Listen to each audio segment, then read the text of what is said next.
দুই স্বামীকে নিয়ে আমার সুখের সংসার। ভাগ্য করে এমন স্বামী পাওয়া যায়। দুই স্বামী আমাকে পূর্ণ স্বাধীনতা দিয়ে রেখেছে। এ বাড়িতে একটা গাছের পাতাও আমার নির্দেশ ছাড়া নড়ে না। ঘরের ঝি চাকর আমাকে বউরানী বলে ডাকে। দুই স্বামীর কাছে আমি ফাতরানী। আমার স্বামীদের ফার্নিচার বিরাট শোরুম আছে।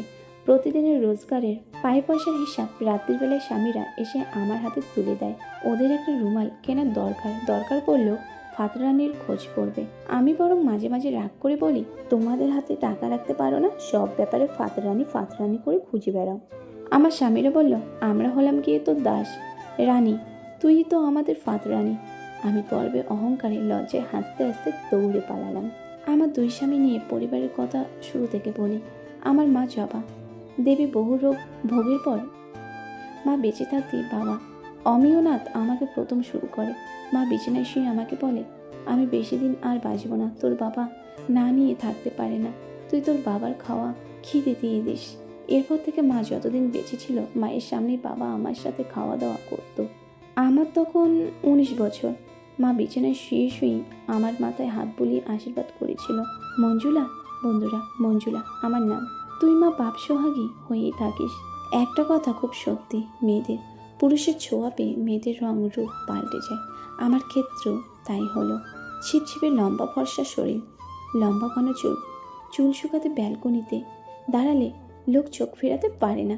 প্রতিদিন বাবা আমার দেখাশোনা করে, 4-5 বার করে খাওয়া দেয়। বাবার মন ছিল বিশাল উদাস। বাবার আদর না পেয়ে আমারও ঘুম আসতো না। ইতিমধ্যে ঘরে আমি, বাবা আর আমার 17 বছরের ভাই অশোকনাথ।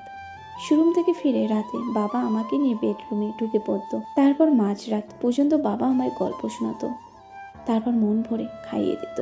আমি সুখে থাকলেও লক্ষ্য করতাম ভাই দিন দিন কেমন মনমরা হয়ে যাচ্ছে। বাবা শোরুম গেলে আমি ভাইকে ডেকে জিজ্ঞাসা করলাম, কি হয়েছে তোর?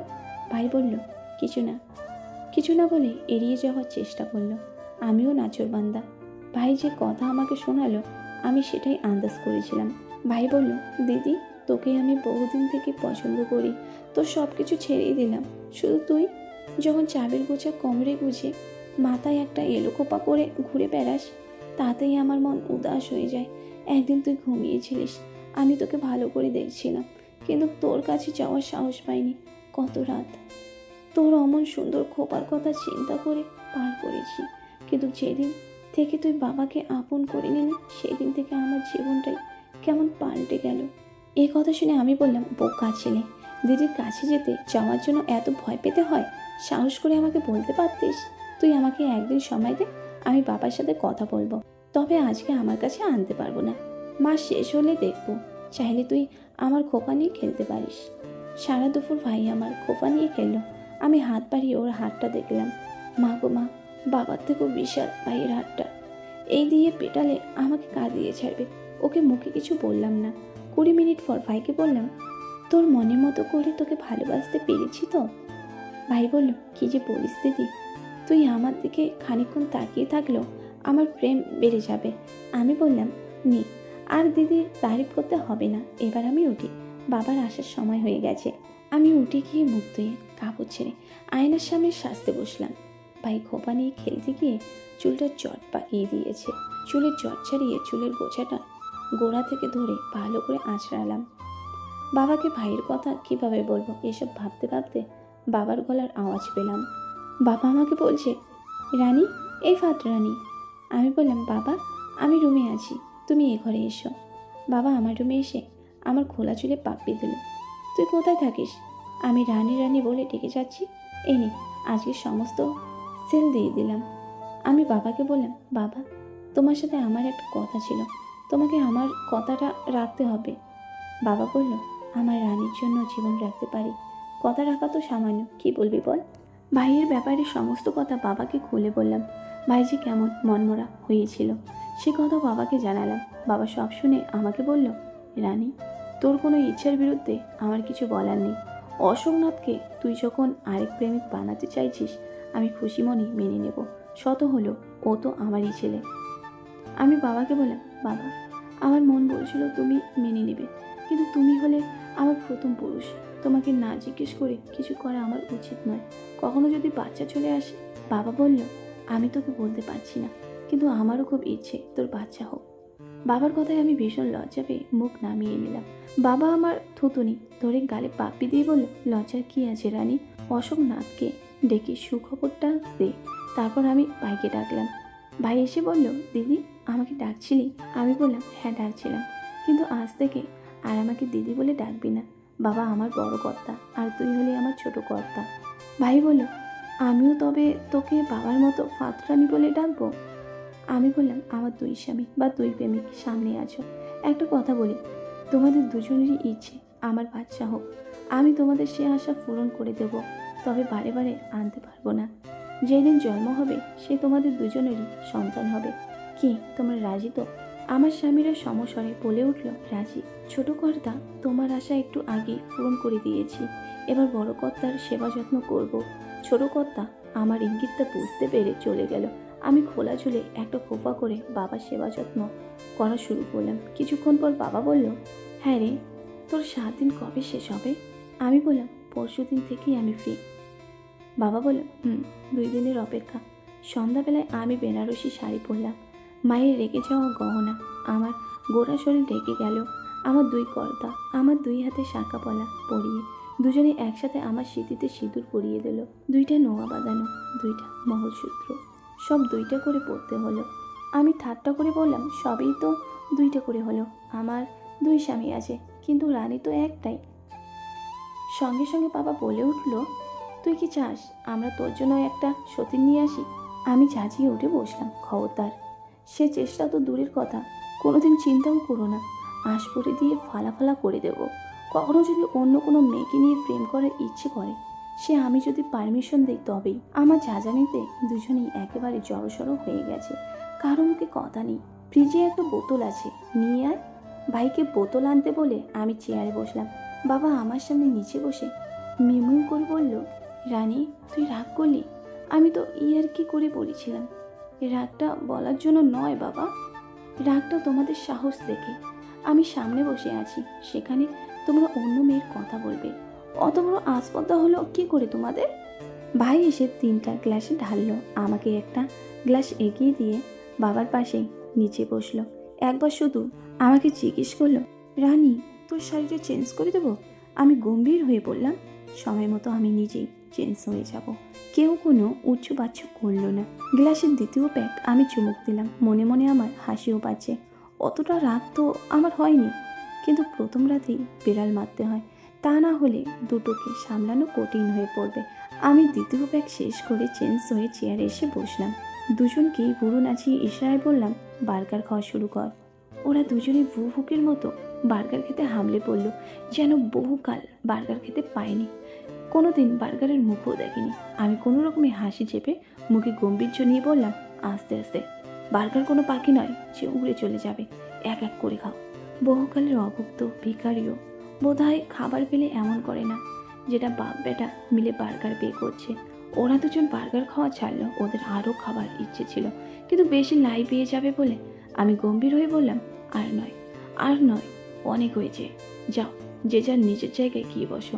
ট্রেনিং পাওয়া কুকুরের মতো দুজনেই গিয়ে বসে পড়ল চোখ আমার উপর। হাসি চাপতে না পেরে চিপস আনার ওছিলায় আমি একবার কিচেনে গেলাম। বাপ ব্যাটার খাওয়ার দৃশ্যটা মনে করে আমি নিজেই হেসে লুডো ফুটি খেলাম। একটা চিপস প্যাকেট নিয়ে গম্ভীর রেখেই ফিরে এসে বললাম, অনেক মদ খাওয়া হয়েছে, এবার খাবার খেয়ে বিছানায় চলো। আজকের রাত দুজনেই একসাথেই আমার কাছে থাকবে, কাল থেকে একজন একজন করে আমার রুমে এসো। টেবিলে খাবার সাজিয়ে আমি বসে আছি, দুজনেই এক এক করে খেতে এলো। আমি পরিস্থিতি সহজ করার জন্য একটু ছাড় দিলাম, মুখে হাসি রেখে ছিনালি করে বললাম, কে উপর থেকে আর কে নিচ থেকে? ভাই কিছু বলতে যাচ্ছিল, তার আগে বাবা বলে উঠল, আমরা হলাম গিয়ে রানীর দাস, পোষা কুকুরও বলতে পারিস। রানী যেমন হুকুম করবে আমরা সেই হুকুম তামিল করব। যা কি যে বলো না, সব সময় সম্পর্কে তুমি আমার বাবা হও। বাদ দাও সম্পর্কের, আমরা দুজন তোর গোলাম, এর বাইরে আর কোনো সম্পর্ক নেই। আমি হাসতে হাসতে বললাম, ঘরে যাচ্ছি, তোমরা খাবার খেয়ে এসো। আমি রুমে এসে একটা এলো বেনুনি করলাম। খোলা চুল দেখলেই দুজনে মিলে এক্ষুনি টানাটানি করবে। শাঁখা পলা, নোয়া বাঁধানো, মঙ্গলসূত্রগুলো বাদে বাকি গহনাগুলো খুলে পাশে রাখলাম। একটা পারফিউম স্প্রে করে শুয়ে পড়লাম। ওরা এসে গেল, আমি ওদের মাঝে শুয়ে পড়লাম। পরের দিন সকালে আমি বাবাকে শুনিয়ে ভাইকে বললাম, অনেক সময় অনেক কিছু হয়, সে নিয়ে আদিক্ষেতা করার কি আছে? কাল থেকে যেন দেখতে পাই সকাল থেকে শোরুম যাচ্ছিস, কাজে ফাঁকি দিলে গলা ধাক্কা দিয়ে ঘরে থেকে বের করে দিতে আমি দ্বিতীয়বার ভাববো না। আশা করি কথাগুলো মনে থাকবে। আর হ্যাঁ দিদি, ডাকটা একটা সম্বোধন, আমার একটা নামও কিন্তু আছে। ভাই বলল, সরি রানী, আর কোনোদিন ফুল হবে না। দুজনেই পরের দিন থেকে চুপচাপ শোরুম চলে গেল। এই ভয়টাই ওদের দেখিয়ে রাখতে হয়। বাবা রাত 10টা থেকে 2টো অবধি আমার সাথে থাকতো। এরপর 2টা থেকে সকাল 6টা অবধি ভাই আমার সাথে থাকতো। আমার বাচ্চা আসার পর আমি বাবা ভাইয়ের দিন ভাগ করে দিলাম। 3 দিন করে আমি একজনের সাথে থাকবো। হুকুমটা এত ব্যক্তিত্বের সাথে দিলাম, বিনা বাক্য ব্যয়ে ওরা মেনে নিল। বছর না ঘুরতেই আমি যমজ সন্তানের জন্ম দিলাম। দুটোই মেয়ে সন্তান। বাবা এক মেয়ের নাম রাখলো ঋষিতা, ভাই আরেক মেয়ের নাম রাখলো ঋষিকা। আমি আদর করে ওদের সোনাই আর মোনাই বলে ডাকি। বাবা মাঝে মাঝে ইয়ার্কি করে আমাকে বলে, তোর মেয়েরা আমাকে দাদু বলবে নাকি বাবা বলবে? আমিও বলি, যখন আমার কাছে আসতে তখন ভাবনি যে তোমার মেয়ে হবে না নাতনি হবে? বাবা হাসতে হাসতে চলে যায়। সোনাই মনে 6 মাস বয়স হয়ে গেল। বাচ্চা হওয়ার পর 1.5 মাস ছাড় পেয়েছিলাম। এখন তো দুজনই দিশেহারা। মেয়ে দুটো খুব চঞ্চল হয়েছে, কিছুতেই খেতে চায় না। সোম মঙ্গল বুধ এই 3 দিন ভাইয়ের বিছানায় আমরা থাকি।